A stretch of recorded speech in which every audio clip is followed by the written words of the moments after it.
Craig didn't lose his work to a single decision. AI replacing jobs in the creative sector doesn't usually work that way. It works through silence.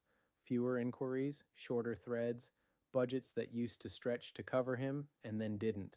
He was a hybrid illustrator, digital and traditional, with a client list he'd built over a decade: game developers, small agencies, the kind of clients who wanted something with craft in it, something that didn't look like it came from a prompt. For a long time, that distinction was worth money, then it wasn't. He tried everything a pragmatist tries. He repositioned toward editorial work, where a documented human hand still seemed to matter. He experimented with folding AI assisted workflows into his own process, competing on speed since he couldn't compete on price. He built a Patreon, documented his process, cultivated an audience. Each move bought him something. None of it rebuilt what he'd had. What people who knew Craig noticed was that he never performed outrage about it. He didn't frame it as theft or sabotage.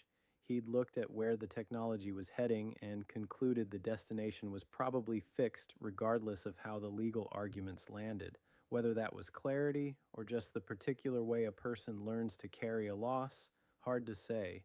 What he's living now is the part that doesn't make it into the discourse: a reduced income, a skill set the market no longer prices the way he does, and the slow work of finding whatever shrinking corner still agrees with his valuation of himself before the math catches up. I ran Illustrator and visual creative roles through the AI Resistance Index. Here's what the framework flagged about structural exposure in this sector.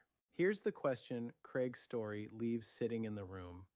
If the clients who once paid for your particular sensibility found a tool tomorrow that got them 80% of the way there for 5% of the cost, what's the specific, nameable thing in your work that lives in the remaining 20%? And have you ever had to defend it in writing?